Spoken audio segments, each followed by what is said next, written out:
अस्सलाम वालेकुम नाज़रीन, इनसाइट में वाके भलीकार आऊं आया मां सां गॾु नाज़ी अमीर। नाज़रीन, जेको प्रोग्राम में असीं फोकस कंदासीं असांजे मुस्तक़बिल खे, ॿार जंहिंखे असीं चवंदा आहियूं त असांजो सुभाणे आहे, असांजो ईंदड़ जेको ॾींहुं आहे उहो ॿारु आहे, जेको असांजो मुस्तक़बिल आहे उहो ॿारु आहे। पर जॾहिं असीं ॾिसूं था हिन वक़्तु सॼे मुल्क अंदरि इलेक्शन जी मुंद आहे, इलेक्शन जूं सरगर्मियूं जारी आहिनि, पर उन ॿारनि जे लाइ, उन असांजे मुस्तक़बिल जे लाइ सियासी पार्टियुनि वटि कहिड़ियूं पॉलिसीज़ आहिनि, कहिड़ी तरजीहूं आहिनि, उनजो अंदाज़ो उन ॻाल्हि मां लॻाए सघिजे थो त जेके मुख्य पार्टियूं आहिनि उहे पार्टियूं जेके पंहिंजो मंशूर ॾेई चुकियूं आहिनि या उहे पार्टियूं जिन अञा पंहिंजो मंशूर न आहे ॾिनो, पर बहरहाल हू सरगर्मियूं कनि पियूं, चूंड मुहिम उन्हनि जी हलंदड़ आहे। उन में हू ॿारनि खे छा ॾियनि पियूं, अव्हां ज़रूरु ॾिठो हूंदो, ॿारनि जी तालीम हुजे, ॿारनि जी सिहत हुजे, या उन खां सवाइ हिकिड़ो तमामु अहम मसइलो आहे ॿारनि खे वठी करे, उहा आहे नंढी उमिरि जी शादी। उहो पिणु समूरी जेका डिबेट हिन वक़्तु हले पई उन मां बिल्कुलु ग़ाइबु आहे। अॼु के प्रोग्राम में असीं उन ते फोकस कंदासीं। जेका नंढी उमिरि जी शादी आहे, असीं सभु सम्झूं था, ॼाणूं था, वाक़िफ़ु आहियूं इन फैक्ट खां त जेका नंढी उमिरि जी शादी आहे उन जा केतिरा नुक़सान आहिनि, उन जा कहिड़ा सबब आहिनि, असीं इन शइ खां बि वाक़िफ़ु आहियूं। कहिड़ा नुक़सान आहिनि इहो बि सम्झूं था। हाणे थियणु छा घुरिजे इन ते बि खोड़ भेरा असांजी गुफ़्तगू थींदी रहे थी। ऐं जेको पहिरियों जेको मौक़िफ़ु सभिनी जो साम्हूं ईंदो इहो हूंदो आहे त कानून ज़रिए उनखे रोके सघिजे थो। कानून साज़ी जेकॾहिं इफेक्टिव हुजे त उन सां हिन मसइले खे कंहिं न कंहिं हद ताईं मुंहुं ज़रूरु ॾेई सघिजे थो। पर हाणे बदकिस्मती इहा चयूं त हिन वक़्तु मुल्क अंदरि मुख़्तलिफ़ सूबनि में धार असांखे सिस्टम नज़र अचनि पिया। किथे कानून मौजूदु आहे त अमल न पियो थिए, किथे कानून ई मौजूदु कोन्हे। ऐं हिन वक़्तु जेका समूरी सूरत हाल आहे उन ते फोकस कंदासीं। नंढी उमिरि जी शादी, उन जा ठहियल कानून ऐं जेका सूबनि अंदरि सूरत हाल आहे उन हवाले सां उनखे अॼु के प्रोग्राम में फोकस कंदासीं। जेको पैनल मूंसां गॾु मौजूदु आहे उनजो तारुफ़ असां कराईंदसि। मूंखे कराची स्टूडियो में जॉइन कयो आहे इक़बाल डेथो साहब, चेयरपर्सन आहिनि ह्यूमन राइट्स सिंध जा। ऐं उनखां सवाइ अव्हांखे ज़रूरु इहा सुधा आहे त हू ब्रिगे वक़्त खां ह्यूमन राइट्स ते ऐं स्पेसिफिकली चाइल्ड राइट्स ते उनजो तमामु वसी तजुर्बो ऐं कमु रहियो आहे। उनखां सवाइ अॼु के पैनल में मूंसां गॾु मौजूदु आहिनि महनाज़ रहमान साहिबा, रेज़िडेंट डायरेक्टर आहिनि औरत फाउंडेशन जूं, मूंसां गॾु वीडियो लिंक ज़रिए अॼु के प्रोग्राम जो हिसो आहिनि। ऐं उनखां सवाइ ज़िया वाण साहिबनि नाले वारा एडवोकेट आहिनि ऐं ह्यूमन राइट्स हुजनि, स्पेसिफिकली चाइल्ड राइट्स ते, जेंडर राइट्स ते उनजो तमामु घणो कमु थियल आहे। शायान मलिक साहिबा असां सां गॾु आहिनि। अॼु के प्रोग्राम में सेव आवर चिल्ड्रन उन जूं हू चेयरपर्सन आहिनि, उहे पिणु अॼु के प्रोग्राम जो हिसो आहिनि। सभिनी खे भलीकार, मैं सभिनी की इजाज़त सां ज़िया वाण साहब आपसे गुफ्तगू का आगाज़ करना चाहूँगी आज के प्रोग्राम में। और क्योंकि हम लॉस का जिक्र कर रहे हैं और कवानीन की जब बात होती है तो इस किस्म के इश्यूज़ की जब जिक्र होता है, जब बात होती है तो ये पहला कवानीन का ख्याल जहन में उभरता है। लेकिन अगर हम सिंध से आगाज़ करते हैं तो सिंध के अंदर तो कम उम्री की शादियों की रोकथाम के लिए कानून मौजूद है। और पंजाब के अंदर हम देखते हैं KP, बलूचिस्तान या AJK या मुल्क के दीगर हिस्सों में तो कहीं पर कानून है, कहीं पर कानून नहीं। जहाँ है वहाँ पर अमल नहीं, और जहाँ पर नहीं है वहाँ पर ये जवाब बार बार दिया जाता है कि इसकी वजह से इसका प्रॉब्लम का ये जो इजाफा है वो इस वजह से हो रहा है। आप कैसे देखते हैं इस सारी सूरत हाल को, और स्पेसिफिकली अगर आप हमें बता सकें कि इस वक्त कम उम्री की शादी की रोकथाम के लिए मुल्क के अंदर कौन से कवानीन है? जी पहिरीं ॻाल्हि त इहा सिंधी में ॻाल्हायां थो। जी जी ज़िया साहब, हे जेको अवां पाण जेको इंट्रो अवां ॾिनो आहे हू सॼो क्रक्स आहे। माशाल्लाह अवां जी जेके अप्रोच आहे उहो इलाही पॉज़िटिव आहे। तव्हां चयो त भई कानून मौजूदु आहिनि त अमल न आहे या कानून मौजूदु ई न आहिनि।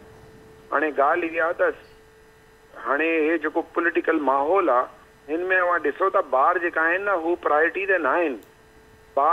ॿार जेका पाकिस्तान जा आहिनि हू 50% खां ज़्यादा आहिनि, पर हुननि जे लाइ जेको आहे पॉलिटिकल पार्टियुनि वटि बिल्कुलु बि एजेंडो न आहे। हिकिड़ी बि पॉलिटिकल पार्टी अहिड़ी न आहे त हू ॿारनि ते ॻाल्हि करे, हू फ्यूचर ते ॻाल्हि करे, हू मुस्तक़बिल ते ॻाल्हि करे, जेको अवां इंट्रो में पंहिंजो चयो। त ॻाल्हि इहा त हे कानून जेका न हुजणु मतिलबु हीअ त फस्ट ज़रूरी आहे त भई हिकिड़ो सिविलाइज़ सोसाइटी में कानून हुजे। हाणे कानून त आहिनि पर अमल दरामद करण वाला हुनमें सीरियस न आहिनि। अव्हांखे ख़बर आहे त चाइल्ड मैरिज एक्ट सिंध में कॾहिं खां कमु करे पियो, हू जेको न अमल हू आयो आहे, पर हुनजी इम्प्लीमेंटेशन आहे ई न। ऐं 5 साल जेको आहे न हुनमें जेको चाइल्ड हू अथॉरिटी आहे, चिल्ड्रन अथॉरिटी, हुनमें आउं वियुसि, उते कुझु न थियो। मूंखे अहिड़ो अफ़सोस आहे त हू इम्प्लीमेंटेशन करण वारा आहिनि न बिल्कुलु। ऐं हिकिड़ी दफ़ा लेटर लिखियो चीफ मिनिस्टर खे, उन्हनि ही ज़ैनब अलर्ट वारो मामिलो थियो त उन्हनि हिकिड़ी मीटिंग कई चीफ मिनिस्टर में, ऐं हुते चीफ मिनिस्टर चयो त भई हे बाक़ी सजन खे बाईपास करे ऐं हे मीटिंग हर महीने कंदो, पर हिकिड़ी मीटिंग थी, उनखां बाद मीटिंग न थी।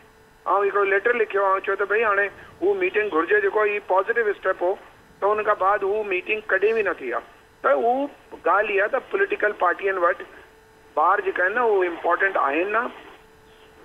जो सिंध जो जेका कानून आहे उहो इलाही सुठो कानून आहे।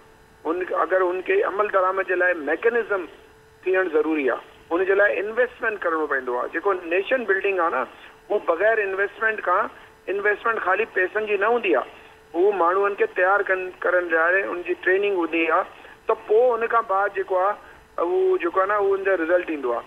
हाणे कंहिंखे बि ख़बर न आहे, माण्हू भुलिजी विया आहिनि। हू जॾहिं तक पार्लियामेंट में हू थियो, हे जेको सूबाई असैम्बली में, त हुनमें 2-3 माण्हू 4 माण्हू जेका चाइल्ड मैरिज थिए फलाना थिए, त पोइ माण्हू ॻाल्हि कंदा आहिनि, पर केर बि ॿुधंदो न आहे, इंट्रस्टेड ई न आहिनि। हू हुनजी हिकिड़ी वजह ॿी बि आहे। हिकिड़ी वजह हीअ बि आहे त जेका कानून ठाहींदा आहिनि हे जेका असांजे असेंबली जा मेंबर, हू जेको आहे न फेडरल हुजे या नेशनल हुजे या प्रोविंशियल हुजे, हुन में कम्युनिटी खे इन्वॉल्व न कंदा आहिनि। हाणे कम्युनिटी में जेको प्रैक्टिस आहे उहा त हले पई, हुनखे रोकण जो हे हिनजी ताक़त ई न आहे त रोकनि, छो त हू मेंटली तयारु न आहे। अगरि हू कानून ठाहिण में हू ऑन बोर्ड न हुजनि त पोइ कानून कीअं इम्प्लीमेंटेशन थींदी कानून जी। त तंहिंजे करे आउं चवां थो त कानून इलाही सुठा सुठा पाकिस्तान में आहिनि। चाइल्ड मैरिज ते बि इलाही सुठो कानून आहे, पर इम्प्लीमेंटेशन न आहे। को बि इदारो न आहे त जेको हू हुनजी कॉग्निजेंस खणे, या कॾहिं कॾहिं मैजिस्ट्रेट जे लाइ हिकिड़ो 2 केस ईंदा आहिनि त हू जेको आहे सोशल वेलफेयर वारा चवंदा आहिनि त भई हमने ये किया, हमने वो किया, त हू कुझु बि न आहे। छो त हिते त रोज़ाना जी बुनियाद ते एतिरा चाइल्ड मैरिज थींदा आहिनि त पंहिंजी सोच आहे, हुनजा इलाही वजूहात आहिनि। गुरबत बि हुनजी वजू आहे, सैलाब बि हुनजो वजू आहे, एनवायरमेंट बि आहे, पोइ ट्रेडिशन बि आहे, कल्चर बि आहे। इहे सॼी जेको शयूं आहिनि हे त पंहिंजी जाइ ते मौजूदु आहिनि। हाणे हुननि खे कीअं टर्न डाउन करिणो आहे, हे त हे स्ट्रेटेजिक जेको डिसीजन आहे उहो त स्टेट खे वठिणो आहे, रियासत खे वठिणो आहे। रियासत अगरि तयारु थींदी त उहो इम्प्लीमेंटेशन कंदी। हाणे अगरि हू तालिबान जे ख़िलाफ़ आहिनि त ज़मीन मां बि खणी ईंदा आहिनि त हे तालिबान आहे।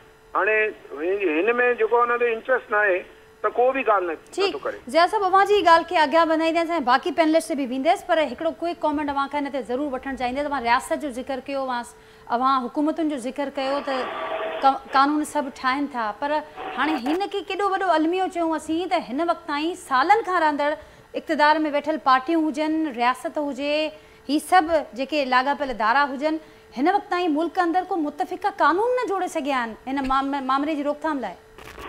न, मुतफ़िक़ा कानून त ठीकु आहे, हुन में कुझु न कुझु फ़र्क़ु हूंदो, पर कानून आहे त सही न। हाणे पास थिया आहिनि, हे बि इंटरनेशनल प्रेशर जी वजह सां जेको आहे न थियो आहे, पर हुन खां अलावा त कुझु बि न कंदा आहिनि। कुझु बि पॉलिटिकल पार्टी वटि जो असांजी सिविल सोसाइटी पहिरीं कमु कंदी हुई, हाणे सिविल सोसाइटी बि ख़तमु थी वई आहे। छो त स्टेट जेको आहे न एस्टेब्लिशमेंट हे डिसीशन खणियो आहे त भई जेका डोनर आहिनि उहो हली वञनि। पाकिस्तान खां मेजॉरिटी डोनर हली विया आहिनि। Civil society is dying down, छो त हुननि खे सपोर्ट न आहे, और स्टेट हुननि खे न चाही थी त भई हू राइट्स ते ॻाल्हि करनि। त तंहिंजे करे अव्हांखे स्टेट जी जेको सिविल सोसाइटी जी वॉइस आहे हू बि न मिलंदी। त हिन जे करे आउं चवां थो त हे स्टेट खे सोच करणु घुरिजे, गवर्नमेंट खे सोच करणु घुरिजे, पॉलिटिकल पार्टी खे सोच करणु घुरिजे त हू पंहिंजे एजेंडे ते ॿारनि खे खणी अचनि। ख़ाली हे जो चाइल्ड मैरिज न आहे, डोमेस्टिक वायलेंस आहे, बच्चनि जी जेको न मिसिंग चिल्ड्रन आहिनि, हू स्ट्रीट चिल्ड्रन आहिनि, अहिड़ा ट्रैफिकिंग आहे, उन सभु ते ॻाल्हि आहिनि ज़रूरी आहे। बिल्कुलु ज़िया साहब, अवां दुरुस्त फरमायो त हिकिड़ो ज़ाहिर आहे जहिड़े एजेंडा ते आंदो वेंदो कंहिं ॿार खे इहो सोचे करे त हीअ असांजो मुस्तक़बिल आहे, त पोइ जेके हुन सां रिलेटेड जेके मामला आहिनि उन्हनि ते बि नज़र वेंदी, पर उहो मामिलो नज़र कोन पियो अचे। इक़बाल साहब, अवां जी छा राय हूंदी हिन ते? हिकु त ही ख़ुदि चाइल्ड मैरिज वारो जेको सब्जेक्ट आहे तमामु वॾो आहे, तमामु पुराणो आहे, केतिरा ई भेरा हुन ते कमु बि थियो आहे, कानून साज़ी जो बि ज़िक्र थियो, तव्हां छा चवंदो? ॾिसो नाज़िया, पहिरियां त थैंक यू, तव्हां जीअं ॿुधायो त पॉलिटिकल माहौल जे हूंदे तव्हां हिन सोशल इशू खे खयो आहे। आई मस्ट कमेंट तव्हांजी KTN न्यूज़ खे, सोशल इशूज़ खे तव्हां हाईलाइट पिया कयो। जीअं ज़िया वण साहब ॿुधायो त सिंध में, सिंध वाहिद सूबो आहे पाकिस्तान जो जिते Sindh child marriage restraint act 2013 आयो, जंहिं शादी ॿारनि जी जेका आहे उनखे गैर क़ानूनी इलीगल यानी उहो कागनीज़ेबल पुलिस जो क़ाबिले उनजी दस्तअंदाज़ी जुर्म ॾिनो ऐं थाणे ते उनखे कंपाउंडेबल बि न ऐं नॉन बेलेबल बि, इहे 3 जुर्म जी जेके शयूं उन में थियूं। इन खां पहिरियां बिल्कुलु ज़िया साहब जीअं ॿुधायो त चाइल्ड मैरिज रेस्ट्रेंट एक्ट 1929 खां वठी सॼे पाकिस्तान में हुयो, जेको हाणे बि ॿियनि सूबनि ते बशमूल इस्लामाबाद में उहो लागू आहे। पर उते छोकिरीअ जी शादीअ जी उमिरि 16 साल, छोकिरे जी उमिरि 18 साल। सिंध में छोकिरे ऐं छोकिरीअ जी ॿिन्हिनि जी 18 साल आहे।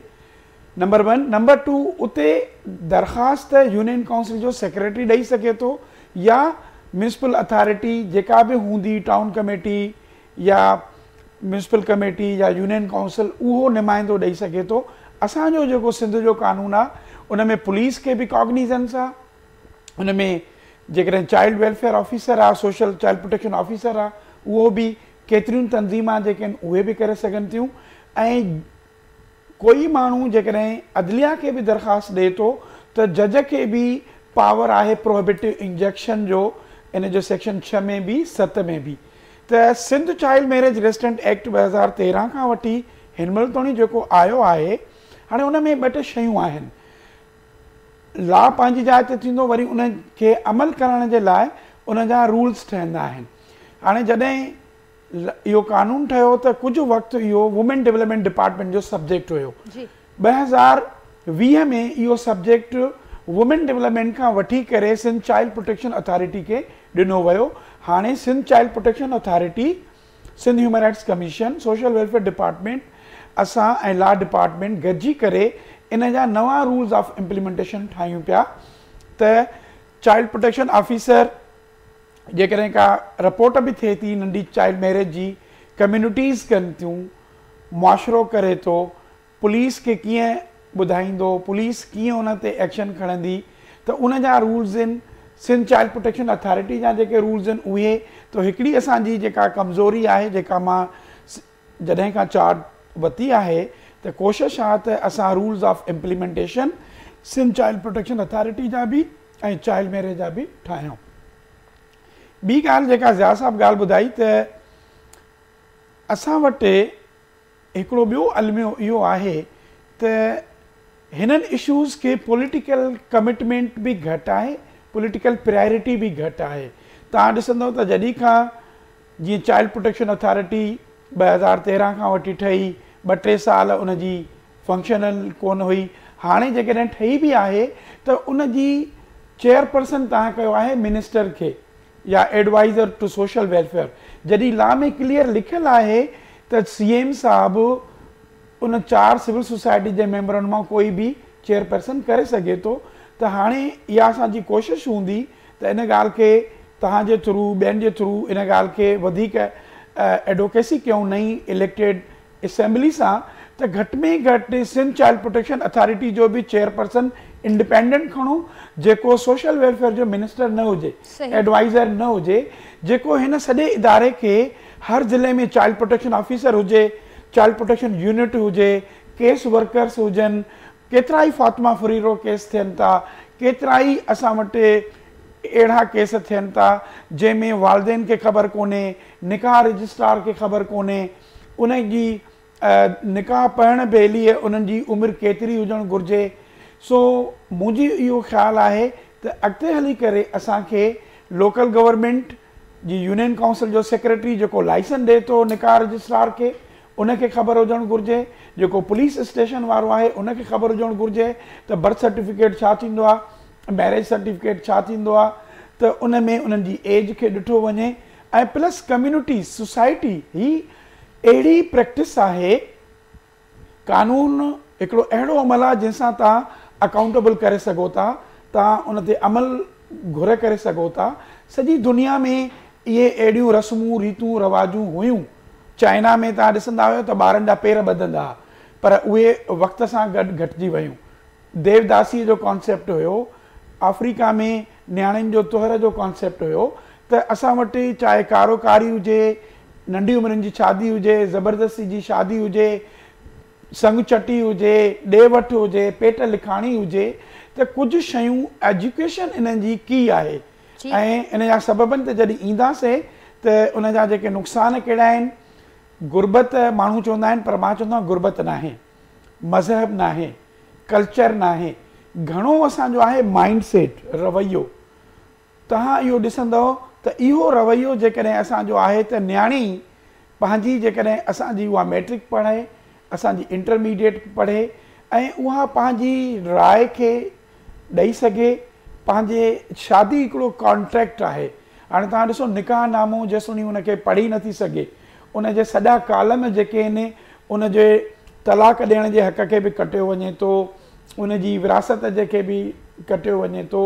एतिरे क़दुरु जो सिंध जो जेको निकाह नामो आहे उन में अञा ताईं शनाख्ती कार्ड जो कालम शामिलु न आहे थियल। सो असांखे पॉलिसी लेवल ते इन्हनि जा रूल्स, निकाह नामे खे रिवाइव करणु, निकाह रजिस्ट्रार जी ट्रेनिंग, पुलिस जी सेंसिटाइज़ेशन, कम्युनिटीज़ सां उन्हनि खे आगाही करणु, जजिस जी ट्रेनिंग। सो इहे सभु एरियाज़ आहिनि। ठीक है, अब वो जो जिक्र किया वहाँ तो ज़ाहिर है पॉलिटिकल कमिटमेंट अगर न होंदी, पॉलिटिकल एजेंडा या प्रायोरिटी जो ही अहम इशू या उन समय जेके ॿिया इशूज़ आहिनि उहे हिस्सो न हूंदा तो ज़ाहिर है ही चैलेंजेस अञा वधिक गंभीर थी वेंदा। महनाज रहमान जी, आपकी तरफ आऊँगी और आपने ज़िया साहब और इकबाल लेथू साहब का सुना इस पर, और वो चैलेंजेस का जिक्र कर रहे हैं कि जो चैलेंजेस हैं उसमें कम्युनिटी की सपोर्ट का ना होना और एक बहुत बड़ा चैलेंज पॉलिटिकल कमिटमेंट का ना होना है। आप इन फैक्टर्स के साथ साथ एक और चीज़ जो यहाँ पर डिस्कस हुई कि मुल्क के मुख्तलिफ सूबों के माबेन हम आहंगी नहीं देख रहे हम इस अहम सब्जेक्ट पर। गो के 18 अमेंडमेंट के बाद सूबों का ये सवाब दे दे, लेकिन इसके बावजूद कहीं 18 कहीं 16, तो ये आप समझती हैं कि ये भी एक बड़ी रुकावट या एक बड़ा चैलेंज है? हाँ, ये ज़ियावान साहब और इकबाल बिट्टू साहब ने तकरीबन सारे ही पॉइंट्स कवर कर लिए हैं, तो मैं उनकी बात दोहराना नहीं चाहूँगी। मैं सिर्फ ये कहना चाहती हूँ कि ये जो मतलब हमें शिकायत है और हम पे तनकीद भी होती है कि आप लोग एडवोकेसी करके कवानीन तो बनवा लेते हैं लेकिन फिर उन पे अमल दरामद नहीं होता। तो अब जिस नतीजे पे हम पहुँचे वो ये है कि जब भी कोई कानून साजी की जाए तो उसमें बजट जो आ रहा है उसमें उसके लिए रकम पहले से रखी जानी चाहिए।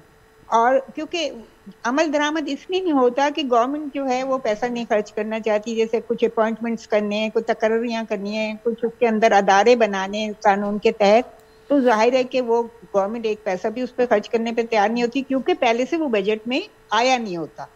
तो हमें अब जो हमें करना है वो ये कि जब भी हम किसी कानून साजी की बात करें तो हम पहले बजट में गवर्नमेंट को मजबूर करें कि वो उसके लिए अमाउंट रखे, वो पैसा मुख्तस करे। एक तो ये बात। दूसरी बात, हमें ये करना चाहिए कि उस कानून साजी के वक्त ही हम उसमें ये शर्त डलवाएं कि जब ये कानून मंजूर हो रहा है तो 3 महीने के अंदर अंदर उसके रूल्स ऑफ बिजनेस बन जाने चाहिए। हमारे यहाँ क्या होता है, इतने कानून बने, बहुत अच्छे बने, हम बहुत तारीफ करते हैं, लेकिन उनके रूल्स ऑफ बिजनेस बनने में साल 2-2 साल लग जाते हैं और इसलिए उन पे अमल दरामद नहीं हो पाता। मतलब ये कुछ प्रैक्टिकल बातें हैं जो हमने अब तजुर्बे से सीखी हैं क्योंकि हम इसी फील्ड में काम करते हैं, तो इन बातों पे गौर करना चाहिए। दूसरी ये कि बात की बिट्टू साहब ने भी कि भाई माइंडसेट और ये सारा, तो ये सिर्फ कानून बनने से रातों रात तब्दीली नहीं आ जाती, इसके लिए हमें अवेयरनेस फैलानी चाहिए। कोशिश हम करते हैं लेकिन जाहिर है कि एनजीओ का छोटा छोटा एक वो होता है दायरा कार, तो ये स्टेट लेवल पे कोशिश होनी चाहिए कि आगाही फैलाई जाए इन सारे कवानीन के बारे में कि ये कवानीन बन चुके हैं, अब अगर आप इस पे अमल दरामद नहीं करेंगे तो ये आपको सजा हो सकती है। वो सब चीज़ें लोगों को नहीं पता है, मतलब आम लोगों को तो छोड़ें, जजेस को नहीं पता कि कौन कौन से नए कवानीन बन चुके हैं, मजिस्ट्रेट्स को नहीं पता। अक्सर हम अदालतों में जाते हैं कोई केस लेके विक्टिम के साथ, तो वहाँ जो अदालत के जो भी एहलकार हैं, जो भी वहाँ बड़े छोटे जितने हैं, उनको पता ही नहीं होता कि ये कानून बन चुके हैं। उसको भी छोड़िए अदालत को, पुलिस में जब आप जाते हैं FIR दर्ज कराएं, तो पुलिस वालों को नहीं पता, अब लोग बेचारे पढ़े लिखे नहीं होते हैं, वो पुलिस FIR में दर्ज कर लेती किसी भी उसके सेक्शन के तहत, तो वो जिस सही कानून के तहत वो मुकदमा दर्ज होना चाहिए, चाहे वो बच्चों की शादी का हो, चाहे वो रेप का हो, क्या वो क्यों पुलिस वालों को या तो पता नहीं होता, और या फिर वो जो दूसरी पार्टी है उससे पैसे वैसे खा के वो सही FIR ही नहीं दर्ज करते। तो इस तरह की जो ये बहुत टेक्निकल और लीगल मसले हैं, उनकी वजह से भी इंसाफ नहीं मिल पाता, उनकी वजह से भी कानून पर अमल दरामद नहीं हो पाता। तो एक तो ये कि अभी ज्यादा अपनी बात की सिविल सोसाइटी खत्म हो रही है, लेकिन मैं नहीं समझती कि सिविल सोसाइटी खत्म हो रही। ठीक है, NGOs की फंडिंग खत्म हो रही है, हम सब बहुत क्राइसिस में हैं, लेकिन सिविल सोसाइटी सिर्फ NGOs नहीं है।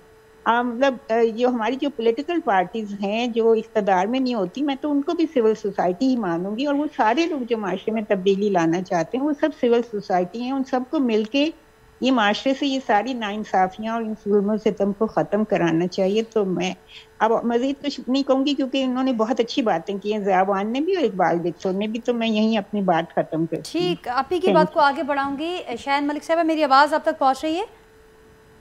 जी जी पहुँच रही है। आपने सबका मौक़िफ़ सुना, मैं सिर्फ आपसे ये जानना चाहूँगी अब कि इस पर ज़रूर कमेंट करें इस इशू पर, लेकिन जिस पॉलिटिकल कमिटमेंट का या हम जिक्र कर रहे हैं बार बार के, जाहिर है जब तक वो इन्वॉल्वमेंट या वो सपोर्ट हमें नज़र नहीं आएगी तो फिर कितने भी कवानीन बन जाएं, कितनी भी एडवोकेसी हो जाए, उनका कोई फ़ायदा हमें नज़र नहीं आएगा। इस ज़मीन में आप क्या कहेंगी, क्यों ये एडवोकेसी है या दूसरी एफर्ट्स हैं वो क्यों इस कामयाब नहीं हो रही? पॉलिटिकल डिबेट से ये मामला क्यों गायब हैं? क्यों हमें पॉलिटिकल कमिटमेंट का, पॉलिटिकल प्रायोरिटीज़ में इतने अहम इश्यूज नज़र नहीं आ रहे? असल में मेरे ख्याल में मैं सबसे अग्री करूँगी, ज़ियावान साहब से भी और इकबाल बिट्टो साहब से भी, महनाज साहिबा से भी, कि प्रॉब्लम हमारा यहाँ है कि जो पॉलिटिकल पार्टीज हैं और जो आ जाते हैं गवर्नमेंट में बहुत जज्बे के साथ आ जाते हैं, लेकिन जब हम फिर बच्चों की बात करते हैं, बिकॉज ऑब्वियसली चाइल्ड मैरिज की बात कर रहे होते हैं, तो हमेशा ये सुनने में आता है कि ये वाला इशू इतना इम्पोर्टेंट नहीं है, ये इशू की प्रायोरिटी नहीं है, बच्चों के कानून, बच्चों की लॉज की इम्प्लीमेंटेशन की प्रायोरिटी नहीं है। एक चीज़ जो मैं थोड़ा सा हाईलाइट करना चाहती हूँ, सिंध चाइल्ड प्रोटेक्शन अथॉरिटी में हैं चाइल्ड प्रोटेक्शन ऑफिसर्स, और अभी जब ये इंटरिम गवर्नमेंट आया, डॉक्टर साद आए एज सोशल वेलफेयर मिनिस्टर, उनसे सिर्फ एक चीज़ मैंने ये हाईलाइट की कि आपको लगता है कि एक चाइल्ड प्रोटेक्शन ऑफिसर पूरे साउथ के इलाके में या 29 चाइल्ड प्रोटेक्शन ऑफिसर्स पूरे सिंध में काफ़ी हैं? लेकिन इस बात पे किसी ने गौर नहीं किया। अगर हम चाहते हैं कि हमारे बच्चे प्रोटेक्ट हों, किसी किस्म की प्रोटेक्शन हो, तो चाइल्ड प्रोटेक्शन ऑफिसर का होना बहुत ज़रूरी है। और अगर आप इसको तरजीह नहीं देंगे कि कौन इम्प्लीमेंट करेगा कि बच्चों के साथ ज्यादतियाँ नहीं हो रही, तो कौन इम्प्लीमेंट करेगा? कम से कम इतना यूनिट तो होना चाहिए कि इतने लोग तो होने चाहिए, जैसे पुलिस की पूरी एक फोर्स है, और ये जो पुलिस की फोर्स है डकैतियाँ, मर्डर, हर किस्म के क्राइम्स को देख रही है। चाइल्ड प्रोटेक्शन ऑफिसर का बनता है रोल कि वो बच्चों का तहफ़्फ़ुज़ करें। अगर कोई कॉल करता है, एक हमारा चाइल्ड हेल्पलाइन नंबर है जो कि 1121 है।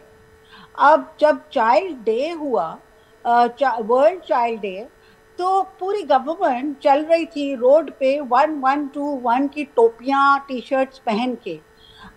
मेरा सवाल ये है, एक चाइल्ड प्रोटेक्शन का हेल्पलाइन है जो कि उसका सिस्टम नहीं बना हुआ, तो जब सिस्टम नहीं बना हुआ तो क्यों आप इसको हाईलाइट कर रहे हैं? या इसकी रिक्शे में पीछे उसके पोस्टर्स लगा के, 1121 के पोस्टर्स लगा के रिक्शों के ऊपर, कितना ये पैसा ज़ाया करने वाली बात है।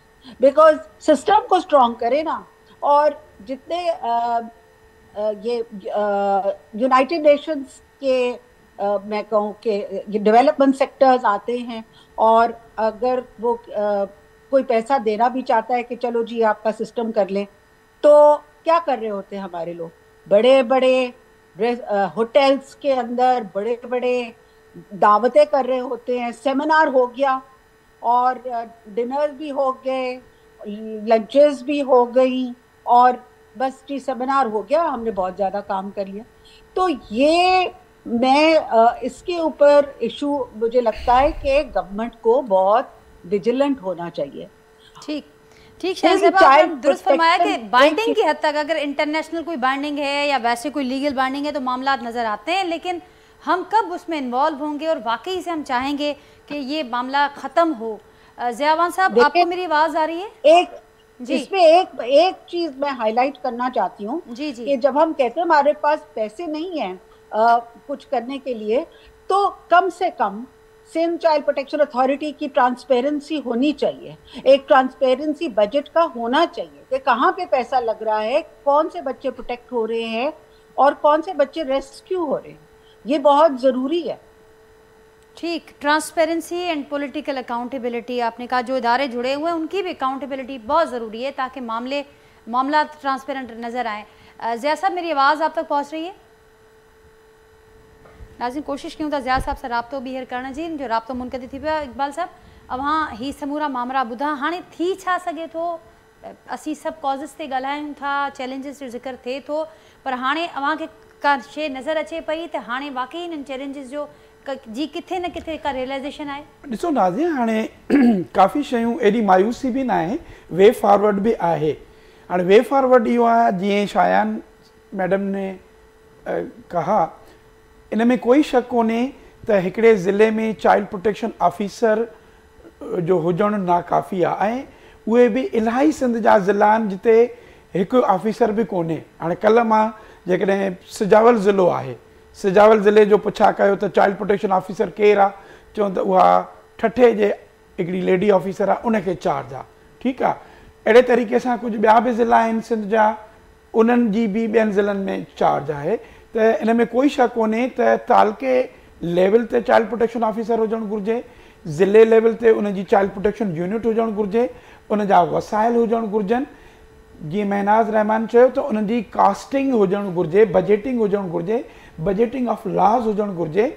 इहा हिकिड़ी कमज़ोरी आहे शइ त चाइल्ड प्रोटेक्शन अथॉरिटी ही बजट मेकिंग जो महीनो आहे, 2-3 महीननि में हू सॼी सर्वे कनि त हिकिड़े ज़िले में ॿार खे तहफ़ुज़ ॾियण जे लाइ जेका डिस्ट्रिक्ट कोऑर्डिनेशन कमेटी आहे, जेका चाइल्ड प्रोटेक्शन अथॉरिटी जे लॉ में तयन थियल आहे, जंहिंजो डिप्टी कमिश्नर हेड आहे, त उन जूं केतिरियूं मीटिंग थींदियूं, उन जो आगाहीअ जो कमु कहिड़ो थींदो, उन जी बजट केतिरी थींदी, बिल्कुलु इन जी इहा शइ हुजणु घुरिजे। ऐं सिस्टम बि हुजणु घुरिजनि। असां वटि जेका डेटा आहे, जेके अंग अखर आहिनि, उहे तव्हां अक्सर करे ॾिसो था त अख़बारनि मां अचनि था या प्राइमरी पुलिस जी FIRs में अचनि था। हिन महिल तोणी चाइल्ड प्रोटेक्शन अथॉरिटी जी जेका डेटा आहे, मिसाल मां 3 ॾींहं मीटिंग कई त मिसिंग चाइल्ड जेके सिंध में थियनि था, रोशनी हेल्पलाइन उन्हनि जी टीम, हुननि चयो त 1531 ॿार सॼी सिंध में। साॻे तरीक़े सां चाइल्ड प्रोटेक्शन अथॉरिटी जी जेका डेटा मैनेजर हुई, उन चयो 130 समथिंग, माना तव्हां सम्झो 1400 जो डिफिसिट हुयो। सही, अहिड़े तरीक़े सां ही त हुयो हिकिड़ो एस्पेक्ट।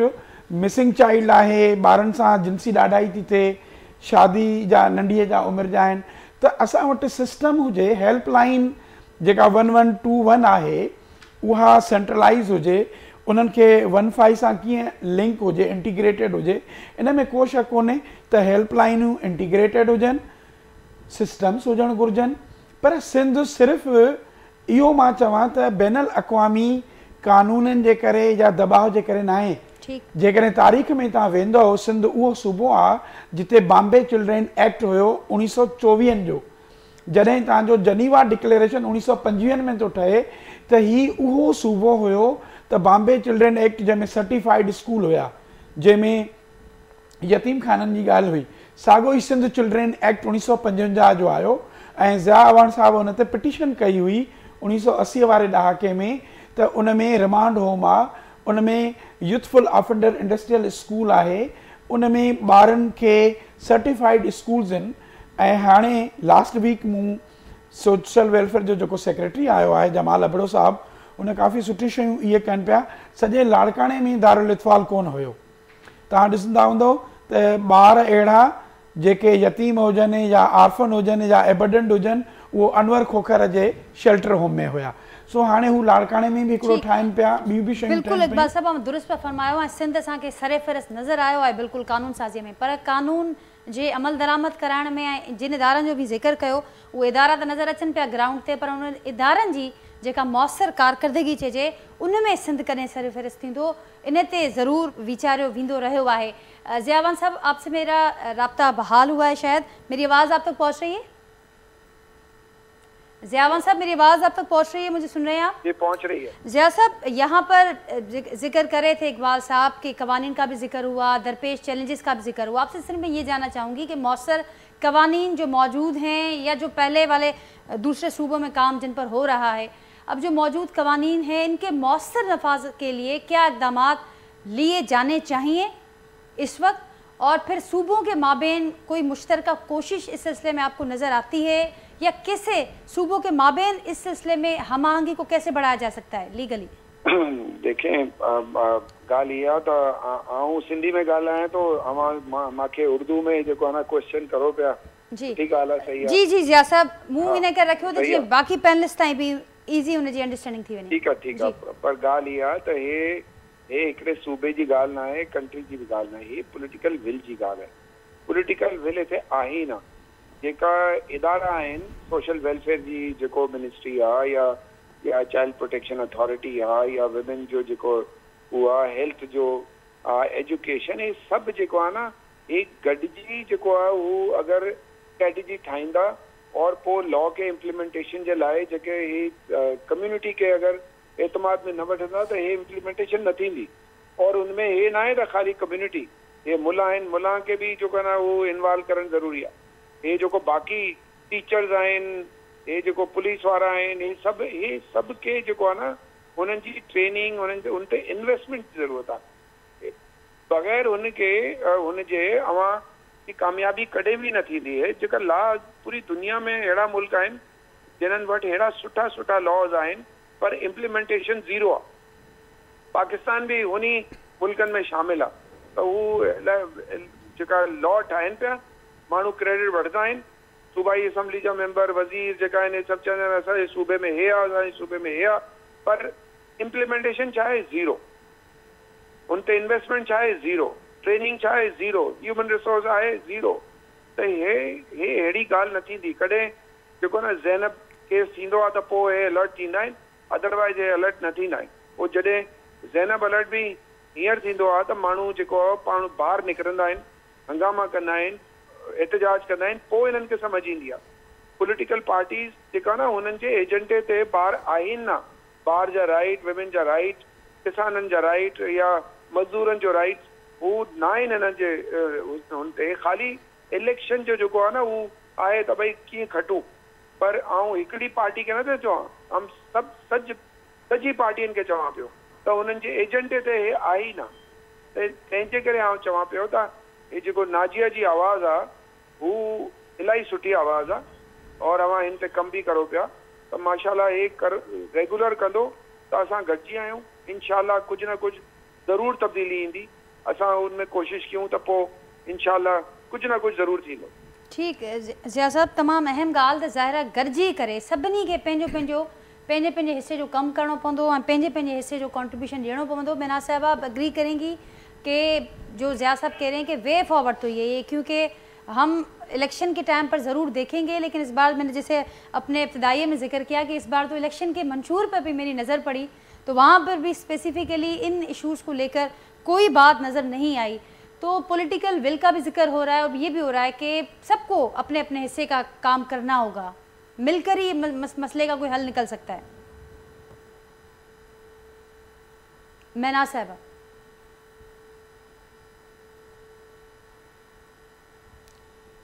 जी शान साहब, आप कुछ ऐड करना चाहेंगे इसमें? मिनाज साहब से हम रब्ता करने की कोशिश कर रहे हैं। जी बिल्कुल, जियाद साहब बिल्कुल सही कह रहे हैं, सबको मिलके काम करने की ज़रूरत है, लेकिन सबसे ज़्यादा गवर्नमेंट को काम करने की ज़रूरत है और ये देख लेना चाहिए कि कहाँ कहाँ बच्चों की राइट्स में इन्फ्रिंजमेंट हो रही है। बच्चियाँ जो हैं जो यंग उम्रों में उनकी चाइल्ड मैरिजेस हो जाती हैं, वो विक्टिम्स होती हैं, ना सिर्फ उनको डीप किस्म का ट्रॉमा होता है, बट एक ये टूल है कि बच्चियों का गलत इस्तेमाल करना। एक कम्युनिटी में मैं काम करती हूँ जहाँ पे 10-12 साल की लड़कियों की शादियाँ की जाती हैं, उसके बाद वो बच्चों हर साल एक बच्चा पैदा करती हैं और उन बच्चों को बेगरी पे लगा दिया जाता है। तो जो जुर्म है, जो क्राइम है, सोसाइटी को भी इस चीज़ से आगाह होनी चाहिए, अवेयरनेस होनी चाहिए। आप सड़कों पे देखेंगे छोटी छोटी बच्चियों को लेके बूढ़े आदमी खड़े हुए होते हैं और इन बच्चियों से वाजे तो होता है कि जैसे ये बेगरी करवा रहे हैं, लेकिन असल में ये चाइल्ड ट्रैफिकिंग है, बिकॉज ये बच्चों को प्रोस्टिट्यूशन के लिए इस्तेमाल किया जाता है। तो चाइल्ड मैरिज के बड़े सीरियस कॉन्सिक्वेंसेस हैं, सब जानते हैं। और एक चीज़ जो हम सबको मिलके इसकी एडवोकेसी करनी चाहिए कि एक हेल्पलाइन हो, मुल्क का एक हेल्पलाइन हो। अलग अलग एप्स बनाना, अलग अलग नंबर्स देना किसी को याद नहीं रहता, स्पेशली हमारे रूरल कम्युनिटीज़ के अंदर कौन वहाँ पे कहाँ इंटरनेट है, कौन सा ऐप वो इस्तेमाल कर सकते हैं। तो थोड़ी सी रियलिस्टिकली काम करने की ज़रूरत है और गवर्नमेंट को ये इंश्योर करना चाहिए कि नादरा हर बच्चे को रजिस्टर क्यों नहीं कर रहा। हमने कोविड में देखा कि बड़ा अच्छा सिस्टम बना हुआ था कोविड के दौरान, तो हमारे बाकी टाइम पे हमारा हर बच्चे का एक शनाख्त होनी चाहिए। और लॉज की इम्प्लीमेंटेशन तो डेफिनेटली लाजमी है कि जी जिसने निकाह पढ़ाया उसके ऊपर किसी किस्म का FIR भी दर्ज होना चाहिए। लॉज को इम्प्लीमेंट करना, मैजिस्ट्रेट्स को, पुलिस को, चाइल्ड प्रोटेक्शन ऑफिसर्स को एक पेज पे होना और सिविल सोसाइटी को भी एक पेज पे होना बहुत ज़रूरी है। लेकिन एक चाइल्ड हेल्पलाइन पूरे मुल्क के लिए, जैसे कि और ममालिक में एक ही चाइल्ड हेल्पलाइन होता है, एक ही नंबर होता है, आसानी से उसको याद किया जा सकता है। किसी को मुसीबत पड़े, किसी शहरी मतलब किसी सिटीजन को भी अगर जरूरत पड़े कि वो रिपोर्ट कर सके, तो एक ही नंबर होना चाहिए। ये इतने सारे जो मैं आगे बढ़ाऊंगी, एक ही मुत्तफिका को नंबर, मुत्तफिका कानून जो भी जिक्र थियो इकबाल साहब, इन ते छा चवंदो बा? अदी ॾिसो ॿ टे शयूं डिस्कस थी वयूं, इन ते त को ॿी राय नाहे त माण्हुनि खे ईज़ी सम्झ वारी हेल्प, पर हाणे कुझु इदारा डिफरेंट वर्क पिया कनि। मिसलन 15 आहे, उहो पुलिस जी हेल्पलाइन आहे, ठीकु आहे, ED जी पंहिंजी हेल्पलाइन आहे, वुमेन डेवलपमेंट जी पंहिंजी हूंदी, सोशल वेलफेयर जी पंहिंजी हूंदी। हाणे उन्हनि जो कमांड एंड कंट्रोल सेंटर सां लिंक हुजे, जेकॾहिं 1121 ते सोशल वेलफेयर वारनि खे कॉल वञे, जेकॾहिं उहो पुलिस रिलेटेड मैटर हुजे त उहो उन्हनि ॾे रेफर थिए, जेकॾहिं उहो सोशो साइको सपोर्ट थो हुजे त उहो हॉस्पिटल सां लिंक थिए। अहिड़े तरीक़े सां उन्हनि में पाण में इंटीग्रेशन हुजे, इहो पॉसिबल आहे, थी सघे थो। नंबर 1। ॿी ॻाल्हि मां कंदुमि त असां वटि कम्युनिकेशन कान्हे।